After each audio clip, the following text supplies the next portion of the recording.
Thank you very much for the introduction. Good evening, ladies and gentlemen, and thank you very much for inviting me to this conference today and the opportunity to speak about integration of refugees or challenges in the integration of refugees, if you will. I think I will present both, maybe. Before I get to that, some of you might have asked yourselves already what the Austrian Integration Fund is, and especially maybe what the vision for orientation or for values and orientation might be, and maybe also what my motivation is to work in this division. First of all, the Austrian Integration Fund is a governmental organization in Austria. We've been founded in 1960 already. Another refugee crisis actually was the reason for this foundation. The Hungarian crisis of 1956, when a lot of Hungarians came to Austria, and it became clear to Austria that we need an institutional framework for the integration of the people who come to our country. The Values and Orientation Division is way younger than the Austrian Integration Fund. Actually, it was founded in June 2016. So it is nothing that we have since ages. It is really new, and it was founded also because of the background of the refugee crisis. I will come to our job a little bit later. Why am I doing this? I spent about a third of my life abroad, different countries. One of the neighboring countries. I spent 8 years of my life in Turkey, lived in Holland and the United States. And what I learned from these experiences is simply that coming to a different country under various pretenses or various situations, it's always difficult. Countries are different, societies are different. You have to maybe learn a new language. You have to adapt to certain peculiarities, to certain ways of life, and especially in a situation when you come to a country as a refugee, you need assistance, but you also need motivation to do this. So this is actually what fascinates me. It is a very recent topic, integration, and it is fascinating to work in this area. Before I get to the aspect of values, about culture, I would like to show some figures to you, some facts and figures about the recent refugee crisis or refugee migration, whatever you might want to call it, in respect to Austria, in order to better understand the situation we are facing in my country. The first slide I'm showing to you is applications for asylum in Austria in the last 10 years. As you can see, there were around 10 to 20,000 applications for asylum annually until about 2014, when it started to rise from 17,500 in 2013 to 28,000 in 2014, and then up to 90,000 applications for asylum last year. This is a dramatic rise. This is a huge challenge for us. The gray line you can see are the not the applications, but the positive decisions on asylum. You can see last year we had 14,000 positive decisions on asylum, in addition some subsidiary protection, so we were around 17,000. And this year already we have 35,000 applications and about 20,000 positive decisions. 35,000 applications for asylum as of end of September 2016, so there are still three more months to come. It will be less than last year. Last year was exceptional, as you all know, but still the number is quite high. It is much higher than any of the other years before that. Apart from the numbers, when we look at the countries of origin, this is also a change to previous migration to Austria. These are the countries of origin, and you can see that by far the top three countries are Afghanistan, Syria, and Iraq. What does it mean? The people who are coming to Europe at the moment come from very different countries, very different systems, very different cultural backgrounds. So this poses an additional challenge in this context. if you look at the EU as a whole, we had last year 1.3 million applications for asylum in the EU. A little bit over 300,000 positive petitions. When we look at country by country, we can see that of those 1.3 million people, 80% of the applications for asylum were made in 6 countries only. Germany, Sweden, Austria, France, Italy, and Hungary. And if we go on a per capita basis, we have Sweden on the top, followed already by Austria. So in the whole of the European Union, per capita, we have the second most applications for asylum last year. What does this show to us? First of all, we have to understand that the migration of today, the migration we are experiencing today, is the integration of tomorrow. Integration is an enormous task for the whole society, and this also plays into what the title of this conference is about, and for all levels of society. It's a challenge for the federal level, it is a challenge for local levels, but it is also a challenge for the civil society, if you will. On a side note, as of January 2016, 1st of January 2016, in Austria, 1.15 million foreign nationals lived in Austria. We had several waves of migration in Austria. In the 1960s, a lot of so-called guest workers came to our country from Turkey mostly, or from former Yugoslavia. Also from Greece, some people came to Austria. After the fall of the Iron Curtain, another wave of migration came.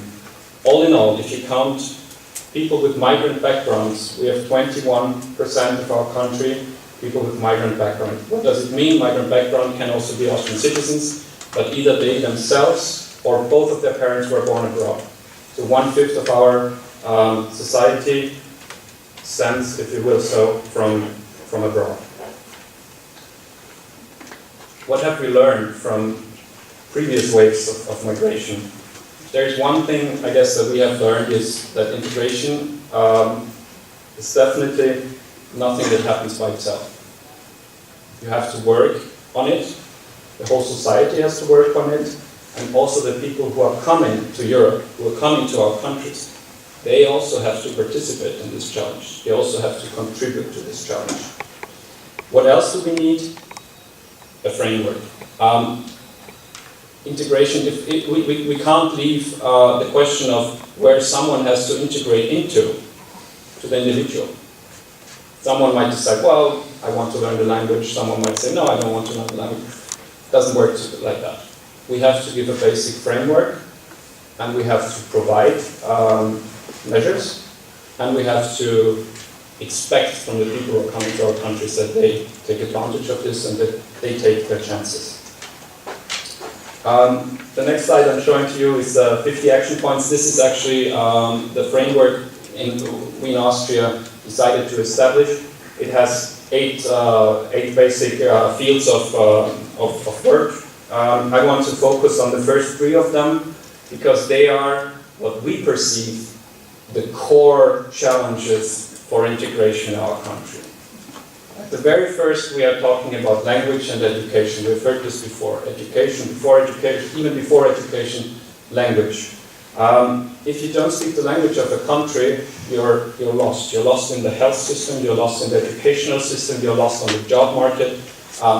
You stand no chance if you don't speak the language. So this is the first thing that comes, language and education. The second thing I want to talk about is the labor market and employment. Very briefly, I will focus on values and culture afterwards, so don't be afraid, I will not go into detail on the labor market. But after you have learned the language, after you have maybe you had some education before, or you got your education in the country, in your host country, it's the job market. You have to be self-sufficient. You have to be able to provide for yourself. For once, it's important for yourself, in order for your self-esteem to have a regular day, to earn your money, to support your family, but also to contribute to the society. This is the second challenge we're facing.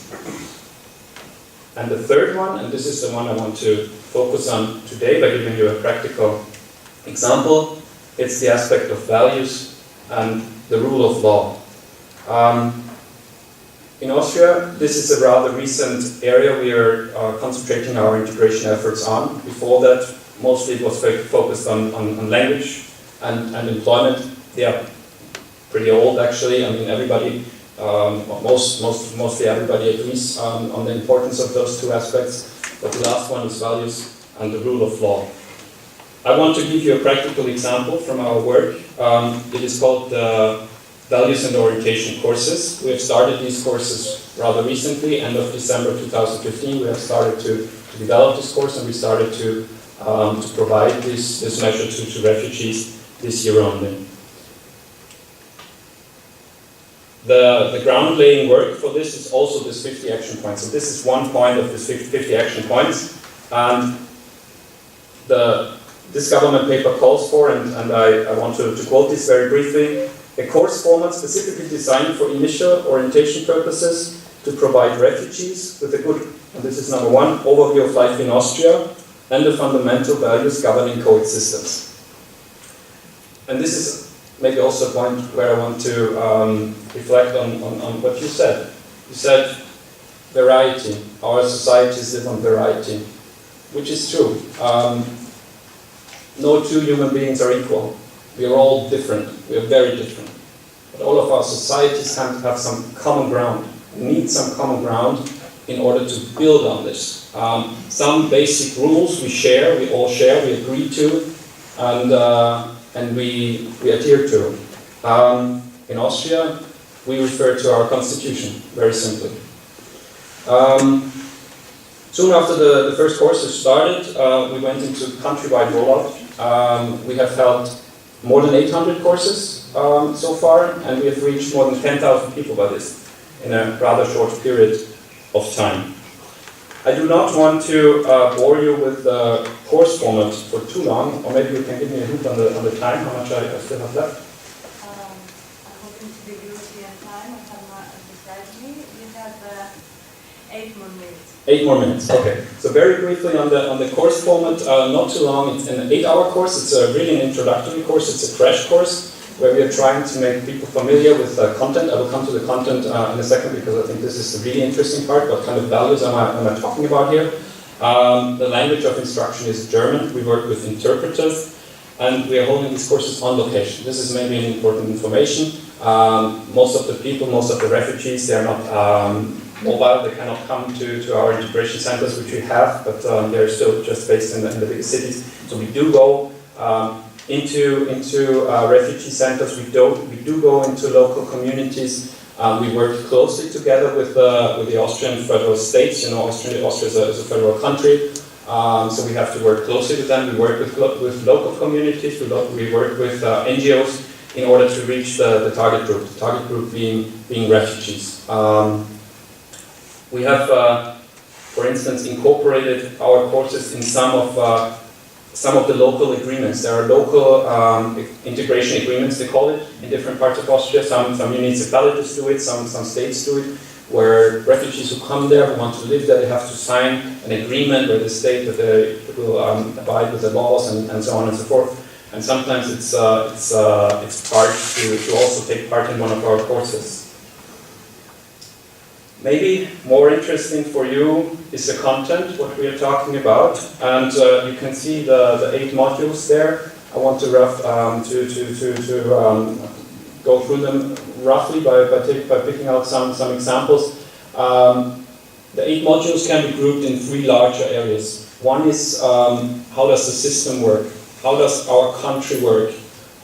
This is basically module 2 to module 5. We talk about history, and by this we don't start with Romans or anything. We only have 1 hour for the history course, which is short. But we want to make the present better understandable by knowing a bit of the history of the country. So for instance, we talk, of course, about the Second World War.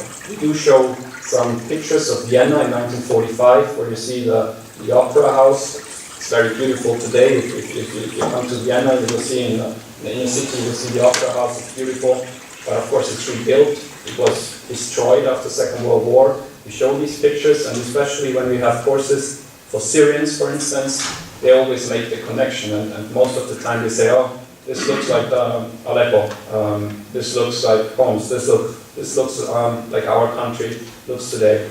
Why are we doing this? We are doing this because we want to show the people the world we are living in today, the wealth we are living in today in Austria. It wasn't always there. It had to be, hard work was necessary, reconstruction was necessary, and in order to show the people this, we show a bit of our history. Importance of language and education, once again here in these courses, of course they are stressed, as well as the labor market and the economy. We do speak about the opportunities of our educational system, we do speak about the opportunity of the labor market, but what we also do is we want to motivate the people. We tell them, for instance, that you don't find the jobs on the street, or there is no agency that will hand you a job. You have to be proactive in order to find a job in our country. You have to be proactive about your language skills, about your education, etc. You have to get involved in the education of your children, for instance. You can't just leave them be. You have to talk to your teacher, etc. Healthcare, also very interesting topic. I will skip it now. Maybe we can, if you're interested, I'm happy to answer all your questions later in the Q&A section. The second broader section is Module 6, Housing and Good Neighborliness. This is actually rather basic.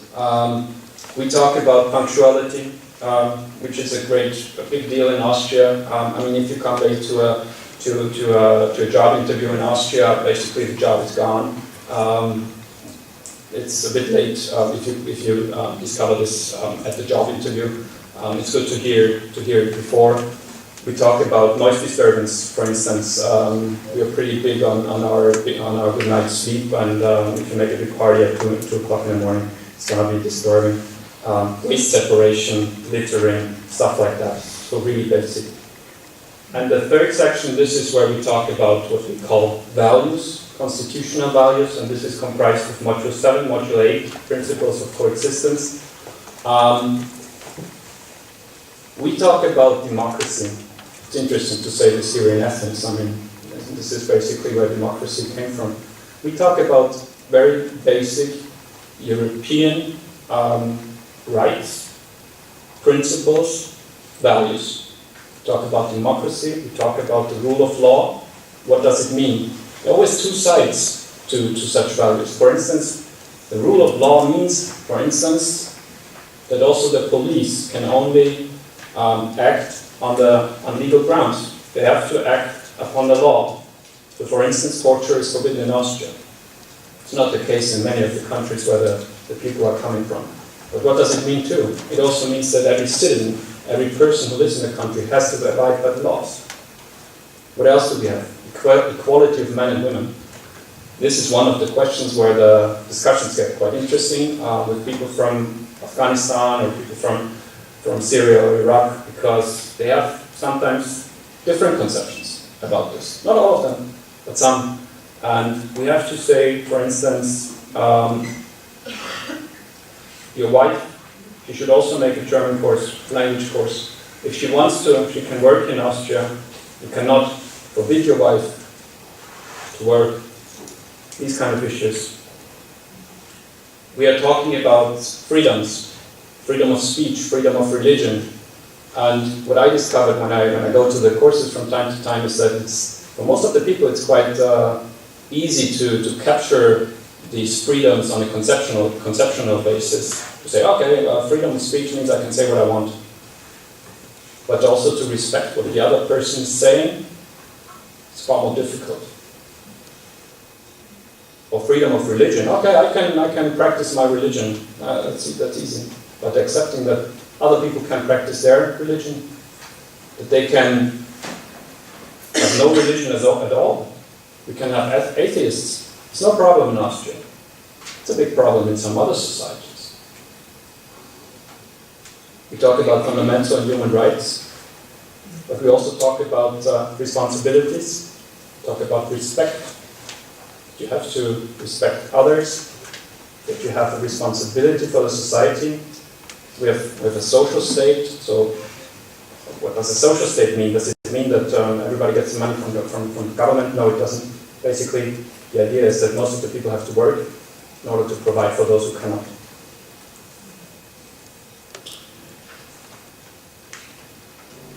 The last aspect is, as you have seen, we have 8 different modules, but they're not separated completely. They're interlinked. So, for instance, when we talk about educational system and we say to the people, well, the teacher of your son might very well be a female teacher, you got the aspect of equality of men and women in there. When we talk about the healthcare system and someone goes to the doctor and he doesn't speak German, you got a problem. And either you ask a friend to translate, or you won't understand what your ailment is, basically. So all these different modules are interlinked, and it is easier in a rather short time to repeat stuff.